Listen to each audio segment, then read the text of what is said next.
Hello everyone and welcome back to my channel. For those of you who are new here, my name is Kayla and I make videos about all things BPD. Today we're going to be talking about a topic that is a bit more sensitive, so if this is triggering to you in any way, shape, or form, please do not continue watching or just make any necessary adjustments that you need to feel comfortable throughout this video. The sensitive topic that we're going to be addressing today has to do with eating disorders, more specifically binge eating disorder. And the reason why I'm focusing my attention specifically on that one, it's because that's the eating disorder that I struggled with.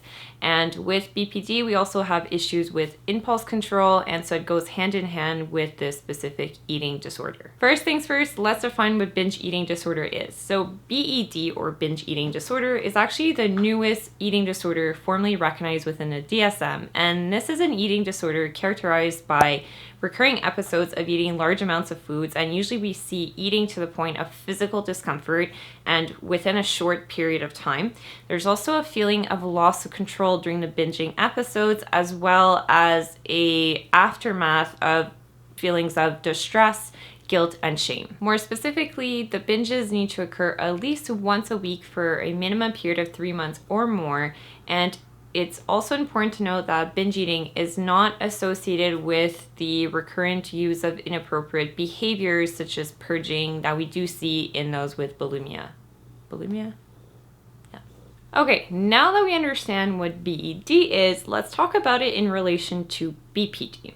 Now, individuals who have BPD seem to have a higher rate of eating disorders, so about 6 to 11% versus 2 to 4% for the average population. Experts have noted that eating disorders as well as BPD have a common risk factor, so they both have typically a shared history of early childhood trauma as well as emotional abuse. In addition, experts have also noted that the symptoms associated to BPD may be a risk factor for developing an eating disorder. So take, for example, someone who has BPD and who has chronic impulsivity and urges to self-harm.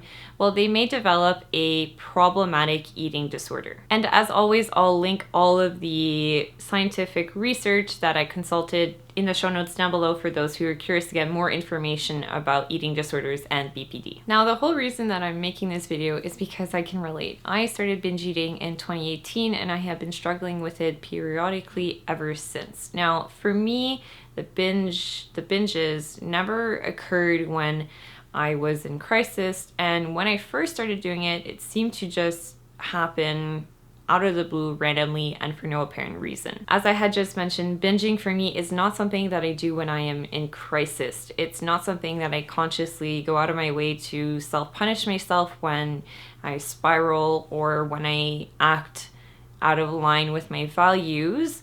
I truly believe that binge eating for me first started as kind of this, I have these unrelenting standards of perfection for myself, and so it was about doing something consciously that I knew that was not good for me. There's also a part of it that is me trying to fill this void that I have within. So typically I do tend to binge when I'm bored or home alone and I feel like there's nothing going on in my life or within myself. At my worst, when I first started doing it, I was binge eating 4 to 5 times a week and eating crazy amounts of food within a short period of time. I remember very specifically this one time that I binge ate within the time span of an hour and a half. And just speaking about this, I feel a lot of shame and embarrassment. And I also recognize that's important for me to share these stories because those of you who are still struggling with this to this extent, hopefully you won't feel so shameful and alone. So within that short span of time, I ate an entire bag of chips, a whole box of Pop-Tarts, half of a box of Oreos, candy, and I think popcorn. Let me tell you, I felt like complete garbage physically the next day and immediately after. And the thing with binging is that every time that I do it, the next day I would wake up feeling groggy, foggy, irritable, depressed. Physically, my stomach was all over the place. And I would get a literal food hangover for a day or two where I would feel physically sick. And yet I still did it. With binge eating, we often have this logical part of our brain telling us, hey, every time that you do this, you feel physically sick and you feel shame and embarrassment, so don't do it. And then there's the emotional part of us, which is usually stronger, that tells us, well, you're bored and why not just this one last time. And it was constantly this battle that I was experiencing within myself of, no, I don't want to. And then my emotional mind just telling me, just do it one last time, this will be your last time, and convincing me to do it. So I recognized how difficult it can be when you get these urges to do it. And this is why we're going to talk about things that you can do to help you break the cycle of binge eating. The first thing I will recommend is to ditch the diet. Now, I know that this is difficult because we live in a society with really high expectations about how we're supposed to look like as individuals, but studies have shown that overly restrictive diets may actually trigger episodes of binge eating. When you think about this, this makes sense. If I tell you, try to not think about a purple elephant, what are you going to think of? A purple elephant. So our brains tend to focus on these things, and when we restrict foods for ourselves, we end up usually thinking about them more.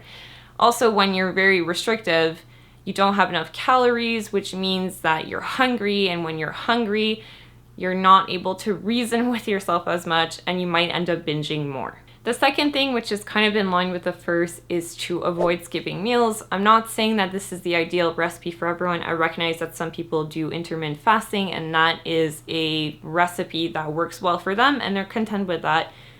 Fine, that's okay. I'm speaking for me personally. I know that when I tried intermittent fasting or when I tried skipping meals, I ended up being really hungry and craving things way more than when I ate a good breakfast or a good lunch and I felt full for longer. And I did end up binging more when I was cutting out entire meals. The third thing I will recommend is to clean out your kitchen. Now, if you're someone who binge eats and you have a bunch of food in your household, you're probably going to end up eating them.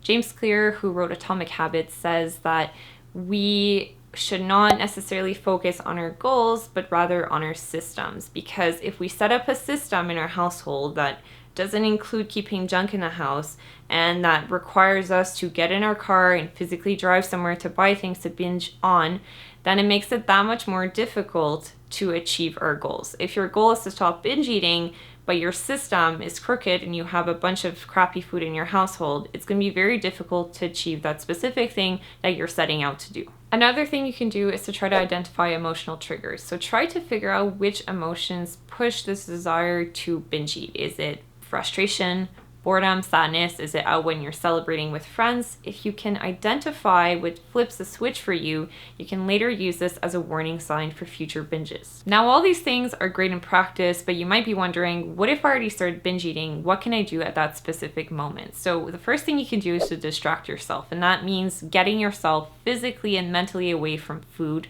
So you can go for a drive, go for a walk, go take a cold shower, do some intense exercise, just something to distract yourself long enough to hopefully let the urge pass. Another thing that I'll recommend would be to call a friend, and this is really where the importance of having a really strong support system comes into play. And so if you're going through a binge or having these very strong urges, you can call a trusted friend to talk about what's going on. I know in Ottawa they have what we called Overeaters Anonymous.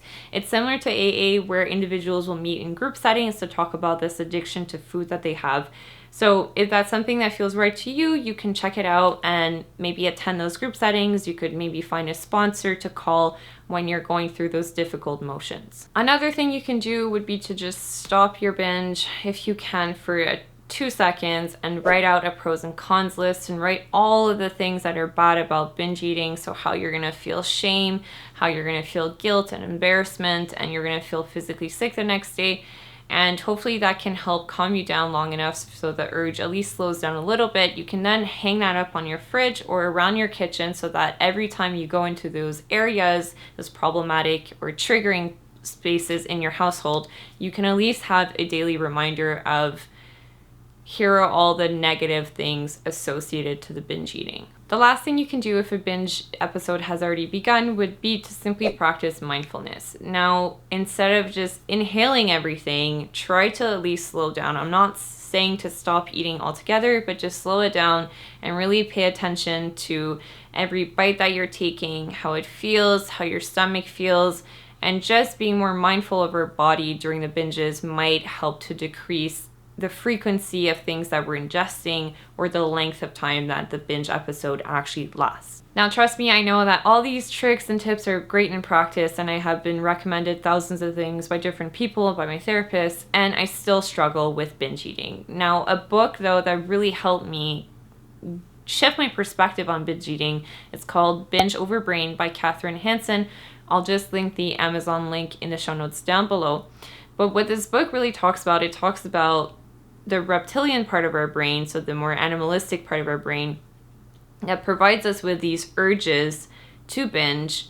And once I had an understanding of this, it really helped to shift my perspective on why I was binge eating and helped me to feel more in control of the episodes. And this book actually helped to decrease the frequency of how much I was doing it very significantly. Now, this is a very complex topic, so if you would like to see another video that talks about the different parts of the brain, how they impact and relate to binge eating, and how we can rewire those parts of our brain, let me know in the comments down below. If you found this video useful, be sure to give it a like, and if you're not already, be sure to hit the subscribe button down below, as well as the bell notification up top to get notified when I do post new videos every Monday. And if you want to support my channel, the best way to truly do so is to share my videos, because the more people that see my videos, the more people that get information about BPD, and the more that we help to break down the stigma surrounding this misunderstood mental illness. I wish you all the best week, and I will see you back here next time for another episode of On the Line.